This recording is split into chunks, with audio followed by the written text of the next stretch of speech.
Good morning. Hallelujah. જીવંત પિતા બાપના પ્રેમી નામમાં હું રમેશ અથારોત આપ સર્વને પ્રેમી સલામ પાઠવીએ છીએ અને અમારી આ ગુજરાતી બાઇબલ રીડિંગ ચેનલ પર સ્વાગત કરીએ છીએ, આવકાર કરીએ છીએ.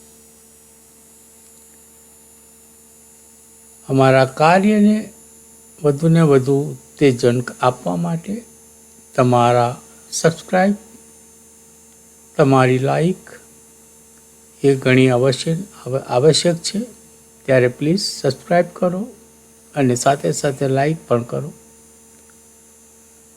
કે જેથી અમને વધુને વધુ ઉત્તેજન મળે આ કાર્યની અંદર. અને અમે ઈચ્છીએ કે કોઈક એક આત્મા પિતા બાપના રાજ્યમાં જીતાય. કેમ કે સમય ટૂંકો છે, આપણે જાણતા નથી કે આપણા જીવનમાં કાલે શું થવાનું છે. તો ચલો આજથી જ શરૂઆત કરો કે આપણે જીવન પિતા બાપના વચનો વાંચીએ, સાંભળીએ. કેમ કે આપણે બીજી જીવનમાં જીવીએ છીએ. આજે કામ, નોકરી, ધંધા, રોજગારોની અંદર આપણે વ્યસ્ત રહીએ છીએ અને આપણે વિચારીએ છીએ કે હું કાલે વાંચીશ કે રિટાયર થયા પછી વાંચીશ. પણ ના, આપણે જાણતા નથી કાલે શું થવાનું છે. માટે જીવંત પવિત્ર વચનો, તેનું વાંચન અને તેનું મનન પણ એટલા જ જરૂરી છે જેટલા આપણા જીવનોને માટે બીજા માનાની જરૂર છે. તો ચલો આજના વચનોમાં જઈશું અને આજના વચનો તે જીવંત પિતા બાપના જીવંત પવિત્ર વચનો, જે પવિત્ર પુસ્તક બાઇબલમાંથી આપણે વાંચી રહ્યા છીએ. અને આજે આપણે ગીતશાસ્ત્રનું પુસ્તક અને તેનો 85મો અધ્યાય વાંચવા જઈ રહ્યા છીએ. એક ટૂંકી પ્રાર્થના કરીશું અને આજના વચનોમાં જઈશું.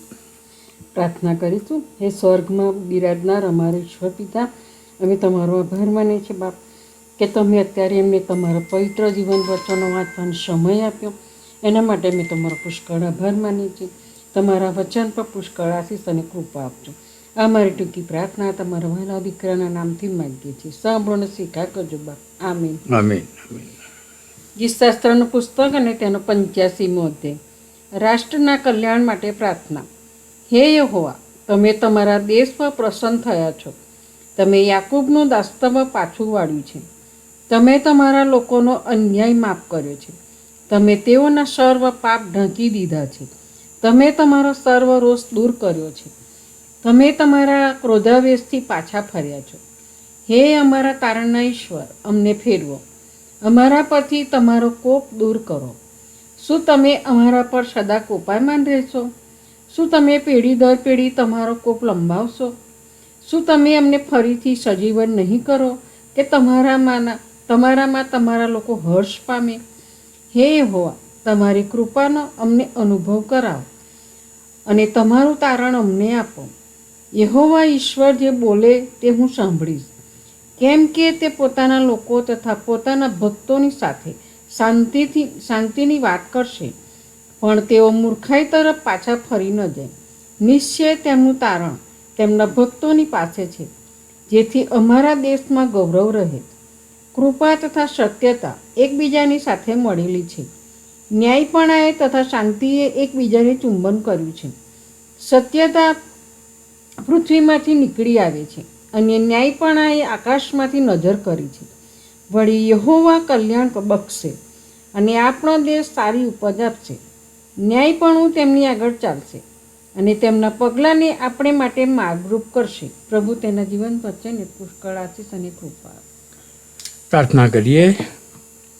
આકાશ જેનું રાજ્યાસન અને પૃથ્વી જેનું પાયાસન છે, એવા અમારા સૈન્યનો દેવી હવા બાપ, તમારો આભાર તો ઉપકાર માનીએ છીએ કે આજના આ વચનોને પુષ્કળ આશીર્વાદિત કરો બાપ. આ વચનો જે બી ભાઈ બહેનો સાંભળે છે તે તમામની ઉપર તમારી આશીષની વર્ષા થવા દો. વિશેષ તમારા દેશ અમેરિકા અને અમારા દેશના રાજનેતાઓ એ તમામને અમે તમારી સમક્ષ લાવીએ છીએ કે પિતા બાપ, તમારી આશીષની વર્ષા દેશ ઉપર, આ દેશના રાજનેતાઓ પર થાય અને આ દેશનું સુકાન સંભાળવાને માટે અમારા રાજનેતાઓને તમે બુદ્ધિ, જ્ઞાન, ડાપણથી ભરપૂર કરો બાપ. અમારા દેશની સુખાકારી વધારો બાપ. અને આ દેશ અને આ દેશના લોકો તમારી આગળ તમારા નામને જય જયકાર અને ગુણગાન ગાય એવી કૃપા અમે તમારી પાસે માગી લે છે. આ દેશના ઉદ્યોગ ધંધા રોજગારોને આશીર્વાદિત કરો બાપ. આ દેશની ખેતીવાડીને આશીર્વાદિત કરો બાપ. અને તે દ્વારા પર તમારા નામને માન મહિમાને ગૌરવ મળે એવી કૃપા અમે તમારી પાસે માગીએ છીએ. વિશેષ પિતા બાપ, અમે જાણીએ છીએ નથી જાણતા એવા સગળા લોકો જેઓ બીમાર છે, જેઓ ઘણા પોતાના ઘરોમાં છે, ઘણા હોસ્પિટલોમાં છે, ત્યારે પિતા બાપ અમે તમને પ્રાર્થનાને વિનંતી કરીએ છીએ કે તમે તમારો ઘાયલ તંદુરસ્ત હાથ લાંબો કરો અને તેઓને સ્પર્શો અને તેઓને સંપૂર્ણ સાજાપણું પ્રાપ્ત થાય અને તેઓ સગડાઓ તમારા નામને માન મહિમાને ગૌરવ આપે તેવી કૃપા થવા દેજો. પિતા બાપ, તમે સાજાપણું આપનાર પ્રભુ છો. તમે ઘણાઓને સાજા કર્યા છે, મોયેલાઓને જીવંત કર્યા છે અને પિતા બાપ તમે ચમત્કારો કરીને લોકોને સાજાપણું આપ્યું છે. ત્યારે પિતા બાપ અમારી પ્રાર્થનાની વિનંતી છે કે અત્યારે પણ તમે તમારા લોકોને સાચું સંભાળો અને તેઓને સંપૂર્ણ તાજાપણું પ્રાપ્ત થઈ કૃપા થવા દો. ગરીબ અનાથ વિધવાઓની સહાયતા મદદ કરો બાપ. અમે જાણતા નથી કે કોઈ પણ કુટુંબની અંદર મરણે પ્રવેશ કર્યો હોય ત્યારે એવા કુટુંબને તમારા આત્મિક દિલાસાથી ભરપૂર કરો બાપ. વિશેષ ભારત દેશની અંદર જે તમારા સેવકોને મારી નાખવામાં આવ્યા છે ત્યારે પિતા બાપ ત્યાંના રાજનેતાઓને તમે બુદ્ધિ જ્ઞાન ડાપણ આપો કે તે આવા લોકોને સખતમાં સખત સજા કરે અને ત્યાં એવા કાયદા બનાવે કે જેથી તમારા લોકોની ત્યાં આગળ હેરાનગતિ ન થાય. પણ તમે કહ્યું છે કે અમારા આવવા અગાઉ મારા નામને લીધે લોકો તમારી સતામણી કરશે, તમને મારશે, તમને જેલોમાં નાખશે અને આ બધું અમારી નજરે અમે જોઈ રહ્યા છીએ. ત્યારે અમે માનીએ છીએ કે તમારું આવું ખૂબ જ નજીક થઈ ગયું છે. પણ પિતા બાપ અમે આ સતામણીઓથી ડરીએ નહીં, નાસીપાસ ન થઈએ અને તમારા માર્ગની અંદર અડીખમ ઊભા રહે તેને માટે તમે અમોને શક્તિ, સામર્થ્ય અને બળ પૂરા પાડો બાપ. પ્રભુ પિતા, અમે શું માંગીએ? અમારા માગ્યા કલ્પ્યા અગાઉ તમે તે સગડાવાના પૂરા પાડો છો અને જાણો છો અને જે તમે આપો છો તેને માટે પણ અમે તમારો આભાર તો ઉપકાર માનીએ છીએ.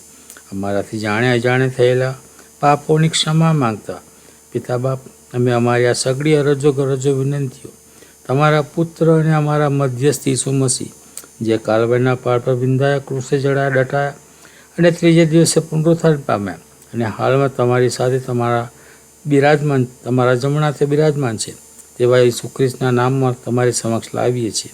સાંભળી અને તેનો સ્વીકાર કરજો પિતા. આમીન આમીન.